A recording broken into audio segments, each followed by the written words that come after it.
Well, Harmy, there isn't much you haven't said about England's performance against Australia in Barbados. I just want to know whether you've calmed down yet, whether you've had second thoughts about some of the strong views that you had. And no, I can see from your face you haven't.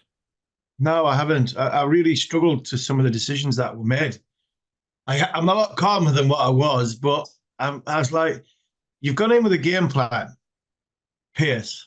We've talked about it against Pakistan. You played your two fast bowlers, and then you bowled two off spinners, first two overs of a T20 match. I thought England. I thought that's the worst 40 minutes, probably not the worst 40 minutes Jos Buttler's had as England captain, but some of the decisions in that 40 minutes were mind-boggling. I mean, the bowling first for me was another one. I didn't get that. I know the guys on TV. I know others, Nasser and Wardy were talking about it, and they said they didn't have a problem with England bowling first. But I mean, you got on a fact-finding mission to Barbados not long ago, March. I mean, in November when they were out there. Was it November when they were out there? They played, I don't know how many T20s. They played a couple during the day and a couple at night. And you knew that the pitch was going to sit in during the day and it wasn't going to skid on as much. So batting second was going to be more of a challenge. And then if you batted at night time, as we've seen a few months ago, it skidded on and it was actually good to chase on. So after winning the toss, that was a head scratcher. It's obviously an instinctive thing for him to give it to Will Jacks, but you flip that over, and I said it, bottled it, and I think they did. I didn't think England fancied batting first against the bowling attack that Australia have got. I think England fancied, they like chasing to see the game ahead of them. I don't have a problem with that. I thought the best option on that surface was I didn't think it was ever going to get any easier to bat on, was to bat first. And then you flip that over and you look at Australia and you go, here's Wood, Stark and Cummins, three, gun seamers for a long, long period of time. No matter who they play, they would never have deviated from their game plan. Might have gone Maxwell first over, but you can guarantee Stark, Cummins, and Hazelwood will be the next three bowlers on the roster to go bang. And we've gone with Moeen Ali, which I didn't have a problem with. I thought that was a good decision because they've got two left-handers at the top. But then to go with Jacks, then you got 22. You're giving Head and Warner carte blanche, free rein to just tee off first ball against Mark Wood. Granted, it wasn't the greatest ball. Went for six, the very first one. I'm not sure David Warner hits that for six, the first ball he faces, and that's my problem with when you've got 90+ mph bowlers, they've got to bowl first. They've got to bowl the first ball at the batter for the very first part of the game. It gives the bowler confidence, and it just reins the batter in that little bit. The minute you give a batter a chance to get started, the minute 95 mph or 90 mph comes on, that's the scoring options for them. And I thought that, that's the third over of the game, and you've the fourth over of the game, you've literally given Australia a 44-run head start. At the end, cost them, and that for me, that cost them the game. The power play, the two decisions cost them the game. Okay, let's remind ourselves what Jos Buttler said about bowling Will Jacks second over. We've got really good squad. Selection's always difficult. We wanted to use the extra pace of Wood today, and yeah, Will Jacks' decision was more than an accomplished bowler. He's a very good option with off spin. He was doing that role well in the IPL, and I made a gut call today. Having seen Moeen's first over, it looked difficult for the left-handers. So yeah, simple. No, we've planned. There's always an option that we talked about before the game, and then having seen how the first over played out, that's why I went with Will Jacks. As Jos Buttler explaining the decision to use Will Jacks in the second over. Harmy, my thoughts when I saw that, and obviously Jos isn't going to say afterwards, well, that's what our analysts suggested. But when I saw that unfolding,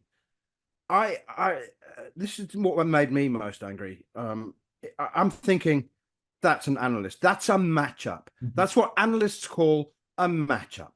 off spinner to left-hander. Well, that's like matching David Warner up with a good steak and a bottle of red wine. Yeah, absolutely. It is. And it's crazy. The matchups are just, I get them. I understand them. But you've got on a gut feel, Jos, but you've got weapons at your disposal that, for me, should have been utilised a lot quicker. Mark Wood's a confidence cricketer. He comes up, bowls the first over from one end after Mo and Ali, and I don't think he goes for 22. He might have. We don't know. And hindsight's a wonderful thing in all this situation. But I'm sorry, you're not only do you throw Will Jackson under the bus, you threw Mark Wood under the bus, you put pressure on your bowlers to come back. I thought Jofra was excellent. I'm really, really impressed by the way Jofra's hit the ground running since he's come back from injury.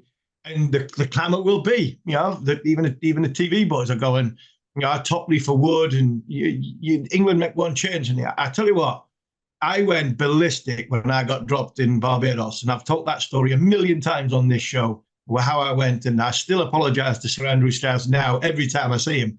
I nearly had him by the throat.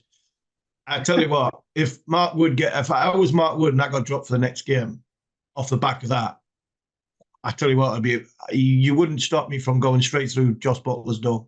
I really would be that strongly against that, because you would throw him under the bus, especially if it's only one change. So I'm intrigued to see what happens going down further down the line. But yeah, I still can't believe that first 40 minutes of that game, which was obviously the power play and the decisions that were made. Wow. And I stuck up for Jos during the World Cup, the 50-over World Cup. I don't think, there was a lot of people having a go at him. And I still think he's the right man. I still think England qualify Super 8s, barring weather problems. But I'm starting to worry about the decision making and the leadership at the top, because that gut feel, whether to match up, whatever it is, it definitely needs reassessing, because it was a shocker. I just didn't find it convincing when he said that it was a gut feel thing. I mean, we know that Matthew Mott is a analytical, statistical inspired coach. Kind of, he's a kind of clipboard guy, and I just find it really hard to believe that Jos Buttler's natural instincts would not have been to unleash Wood and Archer. Yeah. I mean, that's my issue. And I can't believe the analysts have come up and gone, we're going to bowl two overs of off spin, first 2 overs of the T20 in the power play. I can't believe that. Even though it's left-handers, 2 left-handers, I'm struggling to understand. I think Jos has thought, Mountain's bowled a good over. Let's go with Will Jacks, and that makes it a little bit worse, because again, how the power play are so important. And I thought it affected the rest of the innings. I thought it affected some of the decision making for the rest of the innings. But it put a hell of a lot of pressure on a lot of people, including the fielders, Jos himself, and especially the bowlers, who probably were thinking, I'm going to bowl second over, fourth over. And obviously Jofra was probably thinking, if Moen does start, I'm going to bowl the third over and the fifth over of the power play. I just think it knocked a lot of people off kilter. And England, I don't think England ever recovered from it. Okay. Jos Buttler says that they can still reach the Super 8s. Harmy, I'm struggling to share your optimism, but this is what Buttler had to say. The situation we find ourselves in is the situation we find ourselves in. We've got to be confident, keep our heads up and look forward to the next one, and keep puffing our chest out and play some really good cricket, which we know we're capable of. Okay, it's fairly straightforward, isn't it? England have to absolutely monster Oman and Namibia. I mean, they are a long, long way behind on net run rate. We're talking about victory by 100 runs or more, or 10 overs to spare, that kind of thing, to try and repair that net run rate. But it's still in a situation where Scotland and Australia will know exactly what they have to do. They play the last group game. And so even if England do what they need to do, and I really struggle to see Oman or Namibia beating them. But if they do that, then Scotland will know the margin by which they can afford to lose to Australia and still go through at England's expense. Yeah, and that's the beauty about, how well Scotland have played so far. They played well against England in the rain-affected game. They've been a very good, well-drilled unit. The plans have been excellent. I think the top of the order has been powerful. They really have. They've no real superstar, but they're all superstars, if you know what I mean. They're all collectively as a unit working together. So, yeah, I think it'll be interesting to see what Australia's mindset is on that one. Making sure, because they will win. There's no problem with that. Australia will beat Scotland, but then do Australia, use that margin to their advantage to knock out? Because let's be fair, further down the line, who do you want to play? England, with like say Buttler and Archer and one or two others starting to find form, or do you want to play Scotland? I know who I want to play, so I don't think there'll be. I don't think there'll be any tactics towards that. Playing for the draw, if you would, in a football match, because both teams need a point. But it'll be intriguing to see how Australia go about the job on that front against Scotland. But England, first and foremost, they can only do what they need to do, and they have to win convincingly. And if they don't qualify, then obviously we know where it's gone wrong. But they've got to win the games, because if they don't win the games or they don't win convincingly, then I not only do I think Matthew Mott's gone, I think there'll be a lot of pressure put on the shoulders of Jos Buttler as well. Okay, one of the flaws of the format, which I'm generally in favour of, is that there's no incentive to finish top of the group, which again means that the fixtures in the Super 8s are predetermined. So Australia, if they're guaranteed to go through, which they will be, they'll have no particular incentive to beat Scotland. Anyway, it's all very, very intriguing. And I just want to say, Harmy, that we did, or one of us did, point out that Scotland were a very good team before this tournament, and that one of us did say that they fancied them to cause an upset. And they did, and they have caused an upset. And again, I come back to the fact, Manners, keep throwing, hand grenades in towards Mott and Buttler. But I thought Matthew Mott's press conference after the Scotland game was quite intriguing. Now, we were comfortable. We fancied we would get this 101 off 10 overs. And I'm listening to that and I'm going, really? Are you sure? Because I'm not as confident as what you were trying to get that score, because I thought on that surface, again in Barbados, was a difficult surface to hit through the line of the ball in a day game. So it just comes back to the toss head scratcher. Why did we not? Why on earth did we bowl first in that game? So it's gone, move on. But some of the decision making and some of the comments recently have put a little bit more pressure on the two at the top for the England white ball cricket team.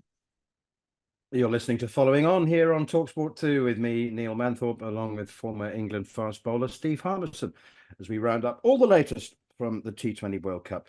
Next up, we'll look back at the biggest game of the tournament so far and the biggest game in the world whenever it's played, as India beat Pakistan by 6 runs in New York. Right, let's talk India-Pakistan then, Harmy. I'm sure that some of the atmosphere came across wherever you were watching it, all those miles away. There was certainly no lack of atmosphere inside this extraordinary stadium, 35,000-seater, purpose-built. And I must say that as well as India played and as well as Jasprit Bumrah bowled, I thought some of the game management from Pakistan, when cool heads were required, they needed a runner ball with 7 wickets in hand, and Mohammad Rizwan threw it away, didn't he? Jasprit Bumrah came on. It was a critical stage, a runner ball required in admittedly very tricky conditions, but Pakistan lost their cool. And just, I think that they were playing the name Jasprit Bumrah rather than just playing the ball. Yeah, they're also playing the pitch as well. The pitch wasn't as, out in New York. It wasn't being the sort of greatest, and I'm sure we'll come on to that. But it was a fantastic spectacle. It's a great occasion always, wherever you play in the world, India v Pakistan. The crowd was electric, and it did come across like that all the way back in Ashington.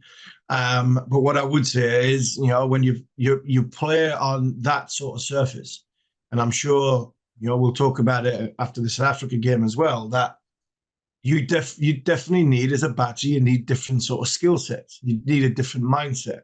It's not just going to stand there and try and crash it out of the park. And I think the good thing I've enjoyed about these pitches, yes, they're not great for T20 cricket, but they are a little bit of a reminder to go, if you've got a solid technique, no matter who you are or what surface you're playing on, you will survive and be able to score runs and get your team in a position to win games. And I think what I found with Pakistan is, apart from the top two, and I know Rizwan, he played well, but give it away. Pakistan's batting's average, bang average. And I think you can throw in the quality of Jasprit Bumrah and the indifference of the pitch. And that, I think that really sort of contributed to Pakistan losing the game rather than India winning it, because it was Pakistan's to win. I mean, they got themselves in a great position. And unfortunately, that middle order again, that brittle middle order again, was undone by a little bit of the pitch, a lot of Jasprit Bumrah, but for me, a lot of their wrongdoing.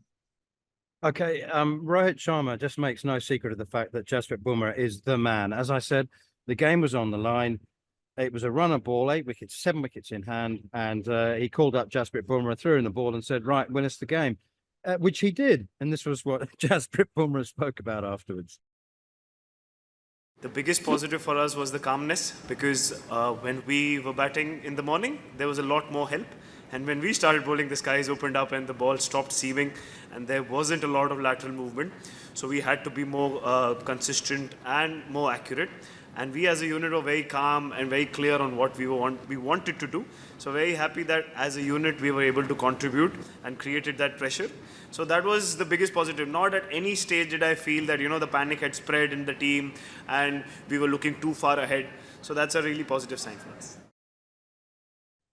Jasprit Bumrah reflecting on India's defence of 119. They thought that was a dozen or so runs short. They wanted 130.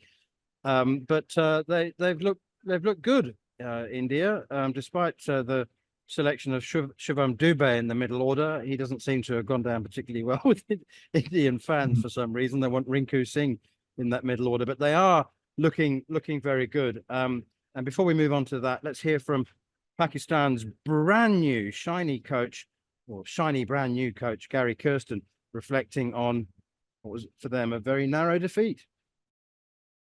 It's a disappointing loss. I knew 120 wasn't going to be an easy target, because if India only got 120, it was always going to be not the easiest. But I think we had the game at 72 for 2.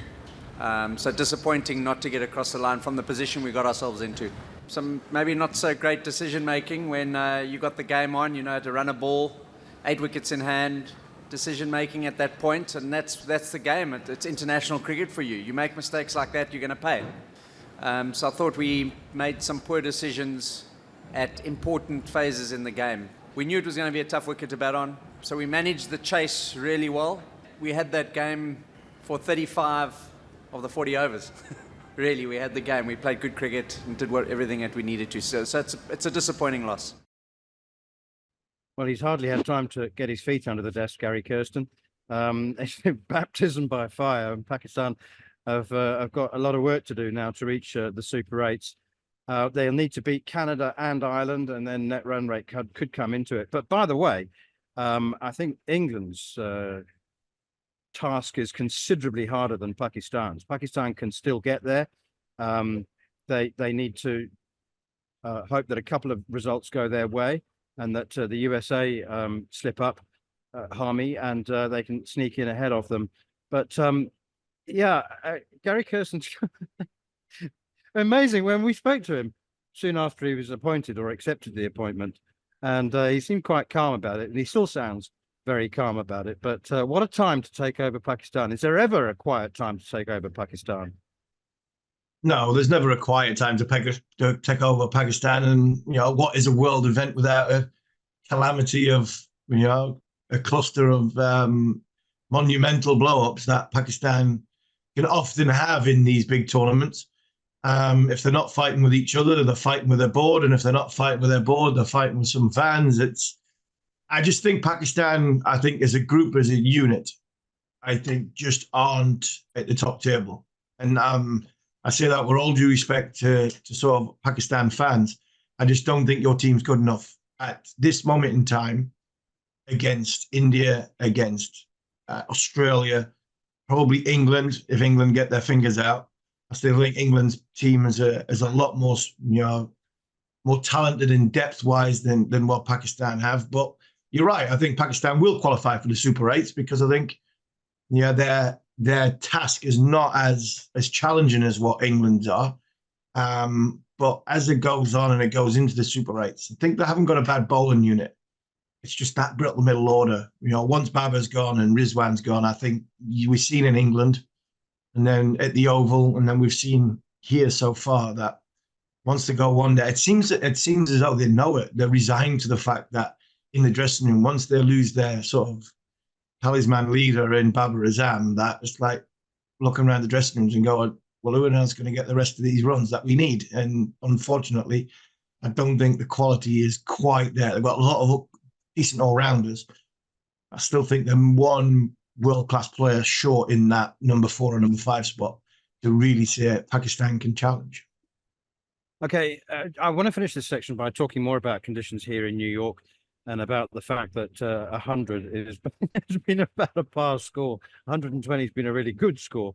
But before we talk about that, let's hear what Gary Kirsten had to say about the pitch in particular and the outfield.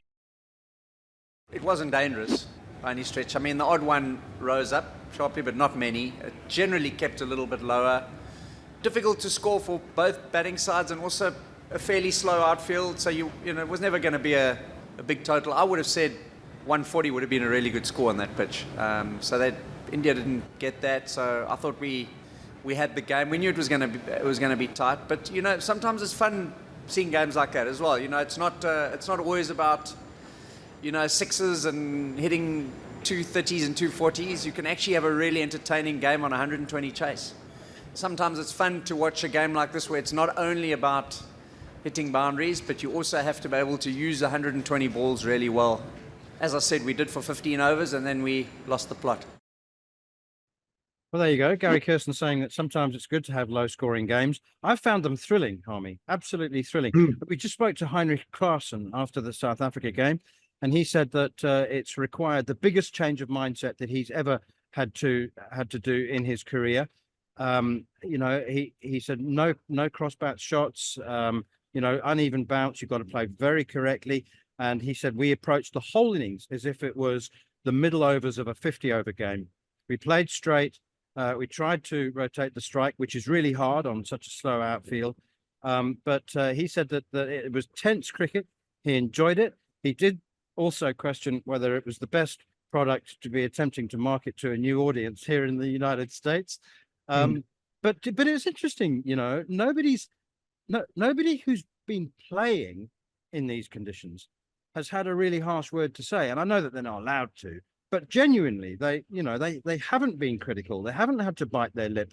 It's been a lot of former players, some, I think, who should know better, not including you, who've been like super critical and have just been saying, oh, it's rubbish and it's, it's not what T20 cricket is supposed to be about.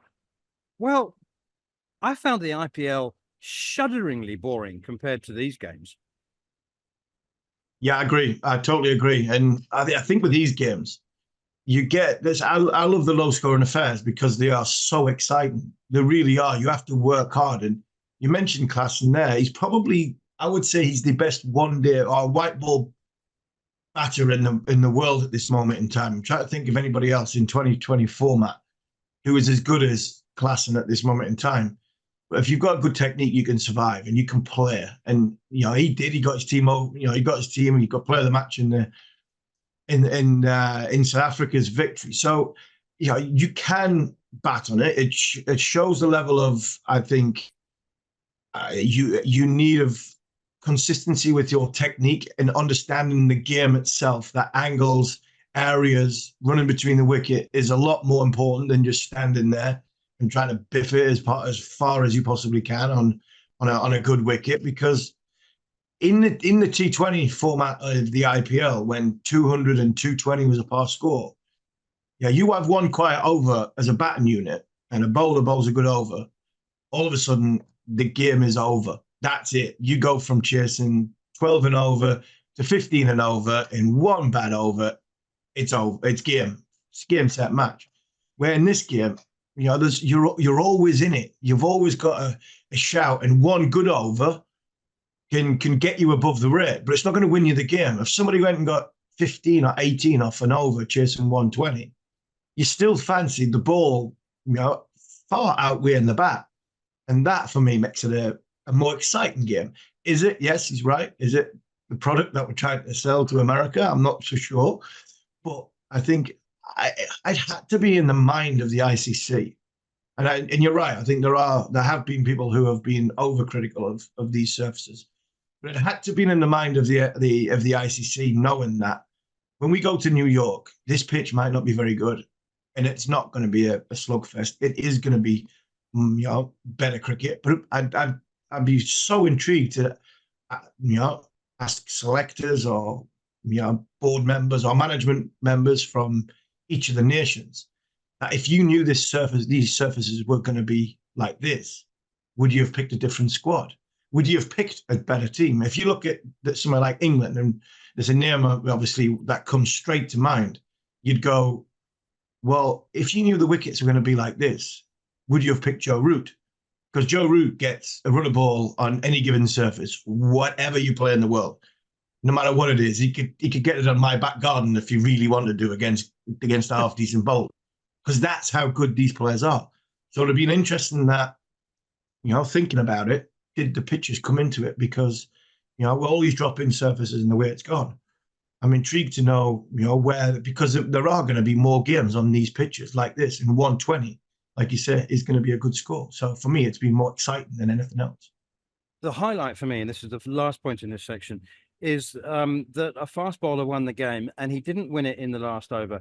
It wasn't Heinrich Klaasen's 46 that won the game. It wasn't the 29 from David Miller. It wasn't the 70-odd that they added for the fifth wicket to recover. And it wasn't Keshav Maharaj with his left arm spin defending 11 in the last over. The game was won for South Africa by Kagiso Rabada, who bowled the 18th over. Bangladesh needed 20 off 18 balls with 6 wickets in hand. Let that sink in. 20 off 3 overs with 6 wickets in hand.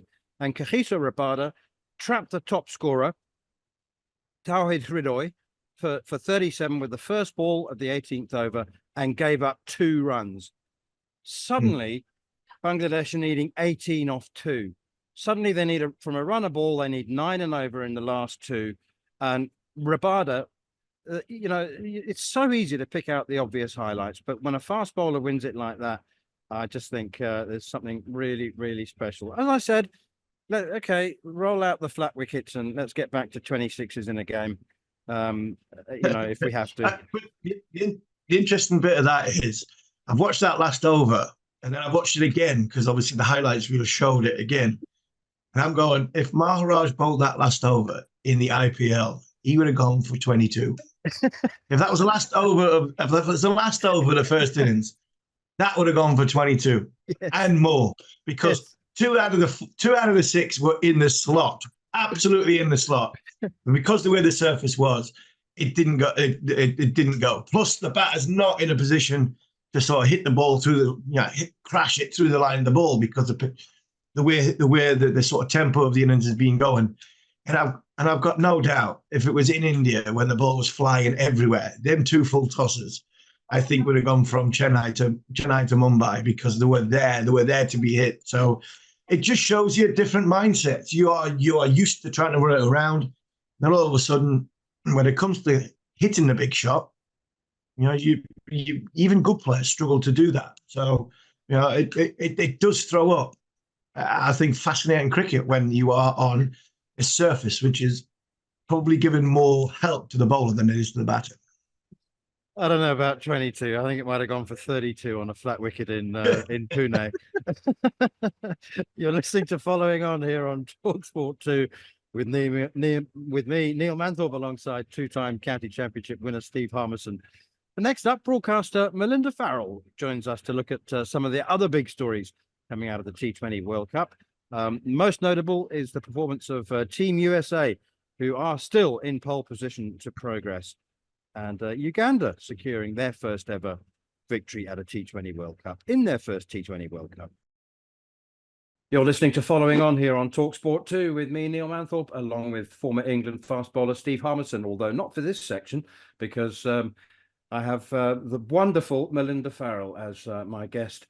We're both here in New York on Long Island, but due to logistical constraints, we're recording it from our respective abodes. Mel, you undertook one of the most ambitious travel projects in my 30 plus years experience of World Cups. You tried to get from Barbados to New York, and you made it.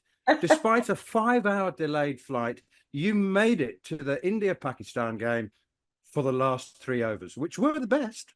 Yeah, it was crazy, Manners. I mean, it just was crazy. The amazing thing, I always knew it was ambitious because I was in Barbados for England, Australia the previous night or previous day, and yes, and the match was starting in New York at 10:30. So I'd sort of worked out, okay, I can do this. I might miss the first half hour, but you know, it's okay. So then came the flight delay. So I spent 5 hours at the airport in the morning from 4 o'clock in the morning. But what was amazing, I thought I'm not gonna make this at all. And I'd actually tweeted out, unless there's rain delays, I think I'm done. And it started off this whole thing where people were tweeting me weather updates and everything. I got on the plane, couldn't really get the internet. They had free Wi-Fi, but it wasn't connecting. And then I discovered some lovely people in the row with me. There was Sudita, who is an India fan. And then there was Dylan. He's an American but has an Australian girlfriend. And the three of us discovered that the guy in front of us, turns out his name's Gary. He actually was able to get it up on his phone. So you had three of us sitting in our seats, sort of snuggled together, watching through the cracks in the seats at Gary's phone, which he positioned for us so that we could watch. So it would come in and out, but it would come in and be like, oh, Virat's out. And it came in just for Rohit's wicket as well. So poor Sudita next to me, she was quite frantic. So managed to land, got through immigration very quickly. But I had to leave my luggage at the airport because I wouldn't be able to take it into the ground. So I'm running around JFK looking for luggage storage, found one. There are all these people there. I said, I'm trying to get to the match. Turns out Sammy in the luggage office, he's from Bangladesh. So he grabs my phone, he enters all the information, does all of that. And then I race out to get a taxi. In the taxi, I meet Ranbir. And Ranbir has got an iPad with Willow, which is broadcasting it. So then we're racing to the airport and he's given me his laptop. So I'm watching it. So I actually saw quite a bit of the game through the gap in 2 seats on a plane, and then on an iPad in the back of a taxi before finally managing to get there for the last 3 overs. But what was really nice, it's the friends you make along the way, Manners. So, you know, Gary, Dylan, Sudita, Sammy, Ranbir, all of them, they all were with me the whole way, along with everyone on Twitter who was just like going, get there, Mel, come on, you can do it. Fantastic. You know, the first 3 rides I tried to take to the cricket stadium, I said, can you take me to the cricket stadium, please, on the corner of Eisenhower Park? And they said, the what? I said, the cricket stadium. They said, there's nothing on the corner of Eisenhower Park. I said, there's a 35,000 seater stadium there. And they said, no, there isn't. that was 10 days ago. So obviously they hadn't seen it in the 3 months or 3 or 4 months that it took to build it. I got. Well, I mean, I was just going to say, Manners, on that, like having walked in, having seen the pictures, I was just so happy to actually. It looks magnificent. It's such a shame it's going because it does look absolutely incredible, that stadium. it's a phenomenal feat of engineering. I mean, especially when you think that, it's cost like 35 million, and the ICC have got to recoup that investment. It was basically, Mel, let's be honest, and share this with the view. It's basically built for one game. It was built for one game. To maximize the revenue, and the two sides I mean, the ends of each ground, as you saw yesterday, were pretty much given over to VIP suites and hospitality. And I just think that as long as wealthy Indians are prepared to pay $5,000 or $6,000 or $7,000 for a ticket which entitles them to a couple of cheeseburgers and samosas, as well as a good view, then I think the ICC will continue to offer them such opportunities. Quite amazing. But anyway, look, let's move on to the various other stories that have caught your eyes. Your research into USA cricket has been phenomenal. You've written some incredible stuff.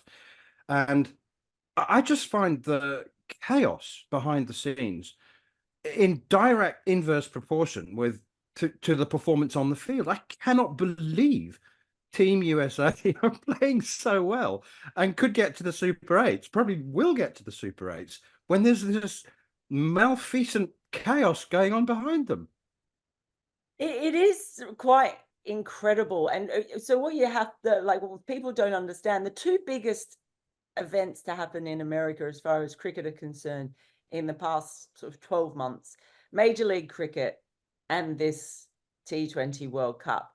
Now, none of them really have been, everything that's been done to organise them is being done around USA cricket, because it is a massive shambles of governance, and governance is a huge problem for the game in the US. So Major League Cricket, all done privately run. There's some, contact, obviously, but they look after everything. For this World Cup, normally the ICC would work with the home board, and there'd be, the local organising committee that's essentially done by Cricket Australia, in collaboration with the ICC. Well, for this, the ICC created T20 Inc. So it's a completely standalone organising committee that they've essentially parachuted in to run this World Cup. And I mean, I took a deep dive, if you will, into the published minutes for the board meetings of USA Cricket going back a few years, because remember they came back in 2019. I think it was after being expelled in 2017, the former body USACA. But it's a wild ride. It's a wild ride looking at those board minutes. And if I were an investor and interested in cricket in the US, if I had a look at that, I would be massively concerned, because there's so much squabbling, litigious accusations of this, that, and the other. From everybody I've spoken to, the common consensus is this: the USA is huge, geographically. So the way cricket has developed has been in little groups of essentially expats from somewhere. And so these groups have formed, and they've played cricket, and they've got their own very strong communities, which is great.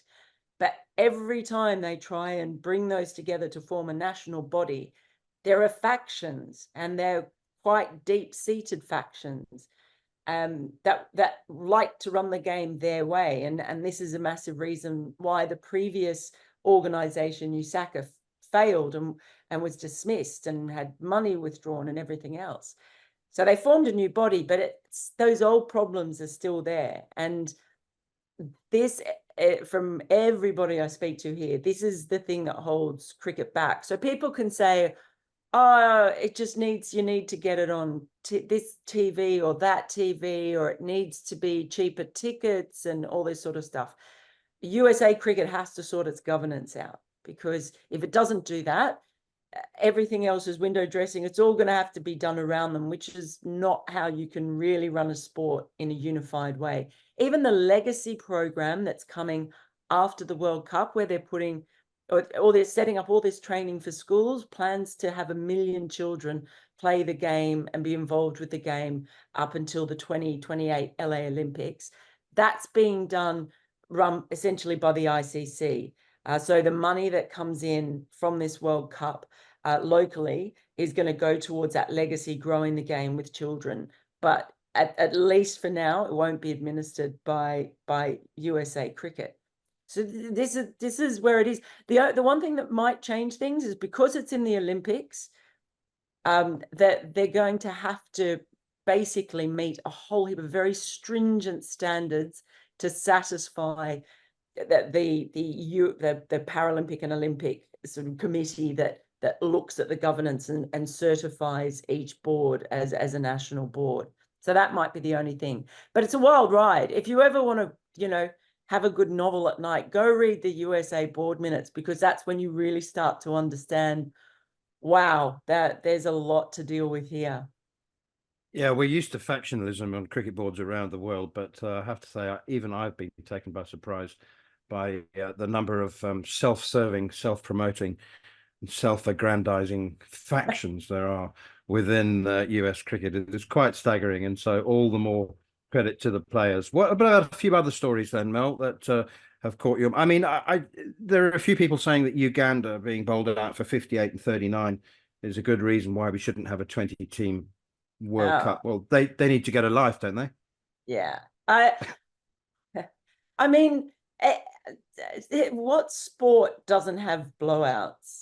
What sport doesn't have blowouts in a World Cup? And that's part of it. So what, they'll come back and they'll have learned a whole lot from this. I mean, this to me feels like the first World Cup that is actually a World Cup.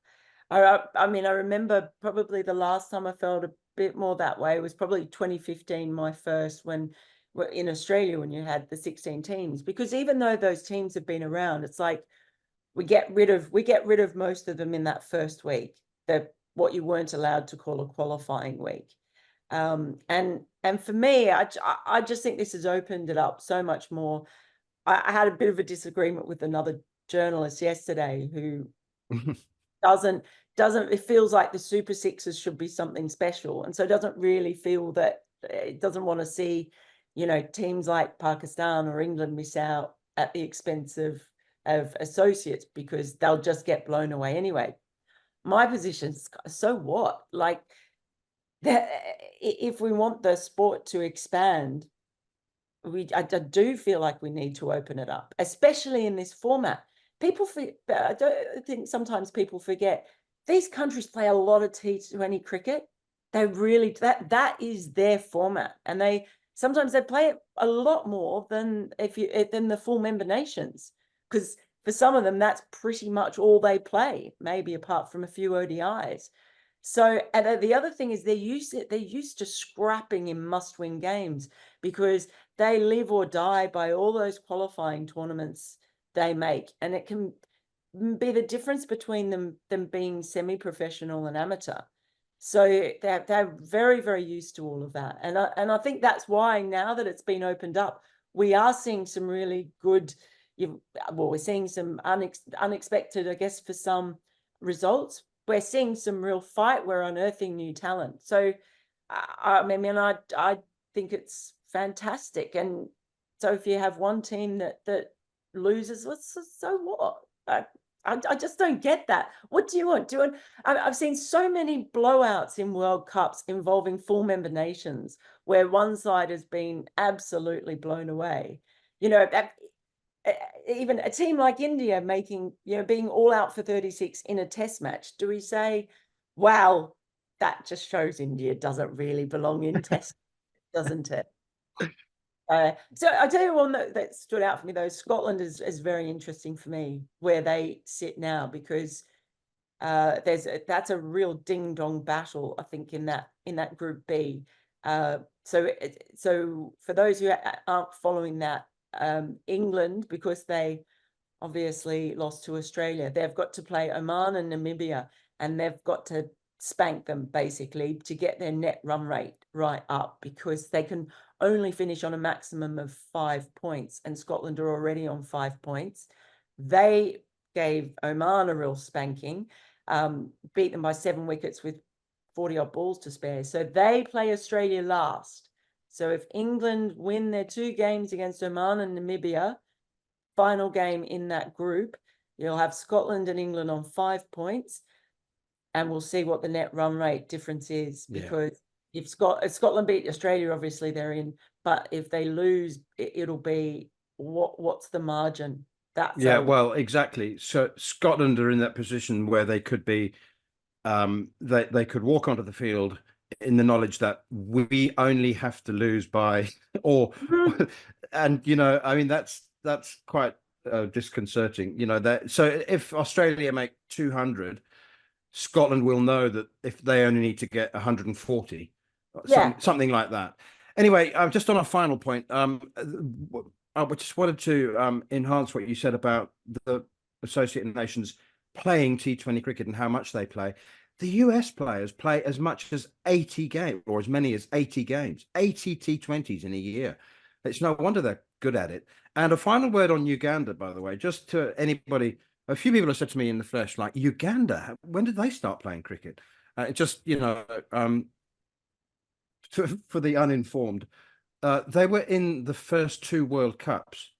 They were called East Africa, and they were joined by cricketers from Tanzania mostly and Botswana, other East African countries. But it was mostly Uganda, and they've been playing cricket there for a very, very long time. And they qualified at the expense of Zimbabwe. And they clearly have been very nervous, but they have also won a game against Papua New Guinea. So, by the way, because one of the many, many, many consequences, they have to be very short, Mel, of the IPL is that the World Cup is being played in rainy season in the Caribbean. Not so? So, I mean, that could yet play a more of a role. I said from the start, I thought that rain could really have a big impact on how this went. And we saw that washout between England and Scotland first up. And that has had an impact, although Scotland will maintain that they would have won it. England maintain that they would have won it. As it is, that's had a big effect. It's certainly having an effect on conditions. And, we even saw the nervousness in New York when the rain was delayed. The rain delayed the India-Pakistan game. So I do think there's every chance that the weather could play a few more tricks. And it just means teams have to maximize every single opportunity, because at some point the rain might go against them. Might not be a washout, it might just be rain coming at a very inconvenient time. So it'll be interesting to see what it does to the rest of this tournament. You're listening to Following On here on talkSPORT 2 with me, Neil Manthorp, alongside Double Ashes winner Steve Harmison. Don't forget to subscribe to the talkSPORT Cricket YouTube channel for all the latest content. This week we have an exclusive interview with Kent Spitfires batsman Sam Billings, who has given us his take on the potential private investment in the 100. In fact, let's hear from Sam Billings now. He was talking with Josh Keeble-Wells. What are your views on the current situation, given the finances around the 100 and the investment and selling of the stakes? Well, it's obviously a multifaceted question. Huge number of layers to it, and you try and be balanced with both kind of caps on, quite literally. So first off, the 100's been an incredible tournament I think from the quality of cricket standpoint, by diluting obviously the pool of players into a smaller pool. The quality of cricket, you look at every side, is practically international 11s. And the pressure that you're under every single game is another level. It really is an incredible tournament. So I think people struggled to look past the emotional side of things, and the actual tournament itself, I think, has been really positive in a lot of ways. I think the current situation on the other side of it,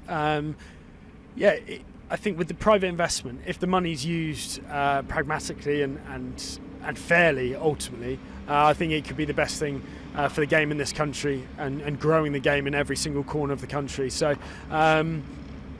like I said, so many different layers to it. I've obviously made my opinion for what it's worth, probably very little, but made that quite clear numerous times. And I just feel like with someone obviously who's in the game, just want to, it's our duty kind of to leave the game in a better place than what we found it, and if we can impact it for the next generation in a positive way, both down here in Kent from a local point of view, but also nationally, that's the most important thing, and that's all I'm trying to do. And like I said, multifaceted argument, and yeah, we've got to keep on growing the game in this country.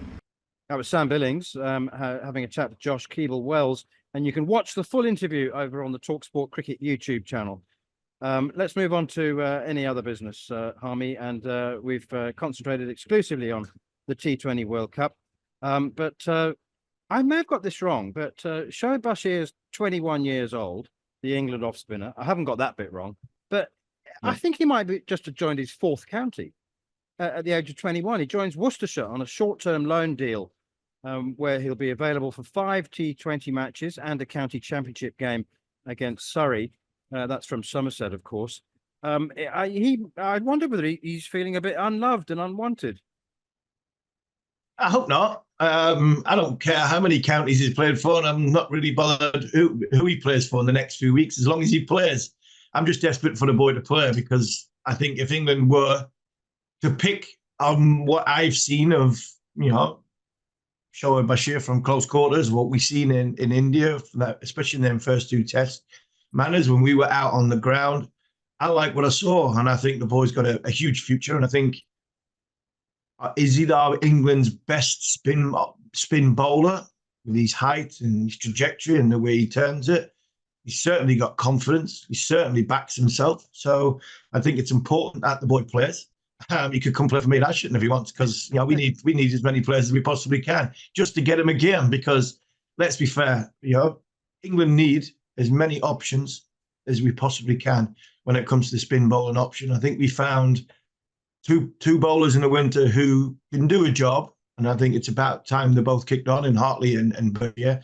And obviously you've got Jack Leach coming back. So I think for Ben Stokes to have an option of 3 spin bowlers who are bowling at this minute in time, because Hartley will be back soon and he'll be involved. I think it's a good thing, especially against Surrey. Bowling at that Surrey top order will be like playing international cricket.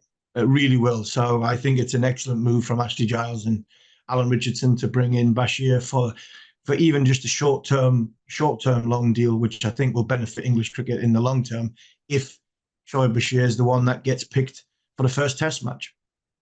One quick item before we move on to a couple of selections for the final word.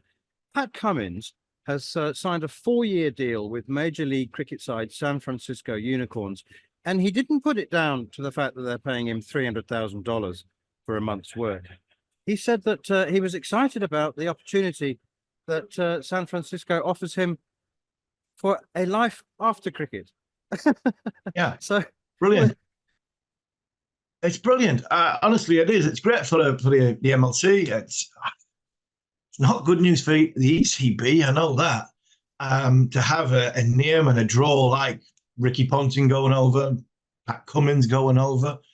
You just heard from sample size of what Sam Billings is talking about, the haves and the have-nots when it comes to the 100 investment. We need the 100 investment quickly, because we need these franchise owners to come into English cricket. So then, if they are in English cricket, there's not going to be any conflict. Because if the big franchise owners are in America and the same ones are in England, there's no way the 2 tournaments are going to be played side by side. And that, for me, will benefit, obviously, English cricket going forward. So I think Steve Smith spent a lot of time when he was obviously banned, after what happened in Australia, in South Africa. I think what happened there, I think he spent a hell of a lot of time in America, and I think he spent a bit of time in New York to get away from, I think, all the noise that was going around the cricketing circles at the time. And why not? A lot of former India, Pakistan players go over to Australia to sort of see their days out when they've finished from playing and see their retirement. So for me, I've been to America loads with the kids and stuff like that, and what a place it would be to live. So yeah, as much as it is financial, I can understand what Pat Cummins is saying there. His wife's from England. He's got a youngish family. By the time he finishes playing cricket, if you make some, good contacts and routes in San Francisco, that's not a bad place to live. And it's not done Liam Plunkett any harm either, because Pudsy's out there and he keeps ranting and raving on how great the lifestyle is out there. So if it's good enough for Liam Plunkett, I'm sure it's good enough for Pat Cummins as well. Terrific, isn't it, that he's attracted by the prospect of contacts in Silicon Valley than he is about bowling Yorkers at the death. Okay, exactly. Amazing. So the Barmy Army have finally been back into finally allowed into Lords this summer, although they will not be allowed their bugle, which I find actually, honestly, Harmy didn't know that the Barmy Army were not allowed into Lords for Test matches. I actually didn't know that. So there's that. Quick comment on that. That's not my final word choice. Neither is Dale Steyn, whose wife filmed him being coached how to bowl by an American who clearly never bowled a ball in his life before, and saying, "Now don't bowl, don't bend that elbow." That was very, very amusing. And I think it had like 1 million views on YouTube. So there's those two things, but that's not my choice of final word this week. What is it about the Barmy Army not being allowed into Lords for Test matches? Different, aren't they?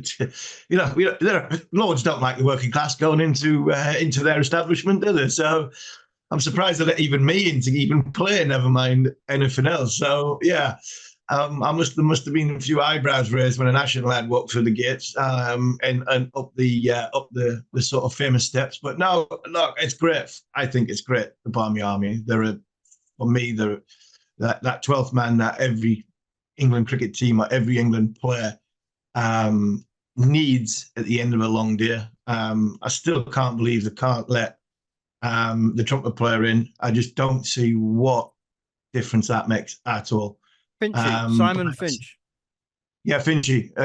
And to be fair, some of the videos that he's been out in Barbados, he was at the English High Commission. I think he played. He's done some good stuff when he's been out there representing. He's representing obviously the Barmy Army, but he's representing England as well. And I think he's done a sterling job out there so far, and they continuously will during this World Cup, no matter how England play. But it's like, come on, it's like 2024. Why on earth are we still having these conversations? So hopefully it's a first step to a fulfillment of the Barmy Army, that they get their trumpeter player playing. He can play Jerusalem as the players are walking out.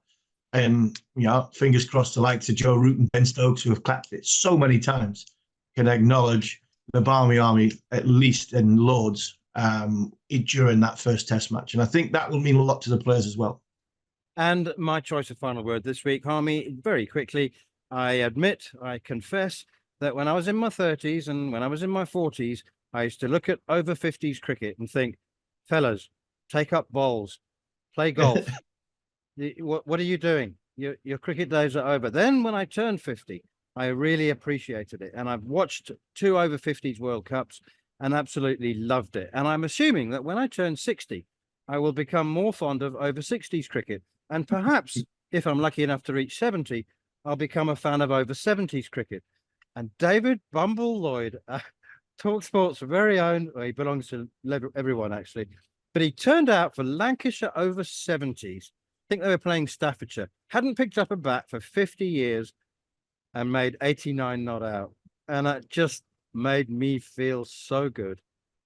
Yeah, I did. Well, what a sight it was. He teased us, didn't he? I thought it was for his grandchildren, or I thought it might have been for his grandchildren when he put a picture of a bag of kit, nice brand new bag of kit, on social media, and then the very next day he goes out and gets 89 not out. Wasn't many, running, quick singles between the wickets, but some of the shots that we did see on social media, it's like you can see, no matter whether somebody's been retired and not played for 1 year, 2 years, or not played for sort of 30 or 40 years. That there's always the player in there. The brain might be a bit slower, the body is definitely slower. The technical element of it and how you access the ball is always going to be there. It's the same as watching the golfers. I'm going to Ireland next week to play with the seniors golfers, And when you see the seniors golf, there's a good friend of yours, a good friend of mine, James Kingston, who's looked after me well so many times on that European seniors tour. Over 60-year-old, and you see him swinging a golf club, and it's just beautiful. And watching Bumble, in his 70s, access that cover drive, turning back the years, it was fantastic to see. It was indeed. You've been listening to Following On here on talkSPORT 2 with me, Neil Manthorp, along with former England fast bowler Steve Harmison. And if you've missed any of the show and you want to catch up, don't forget you can download the podcast from the Following On feed, available wherever you want to get it, including the free talkSPORT app. We'll be back at the same time next week, where the San Francisco Unicorns owner will be amongst our guests. But for now, from New York from me, from Ashington from Harmy, this has been Following On. On AM, on DAB, via the talkSPORT app and on your smart speaker. talkSPORT.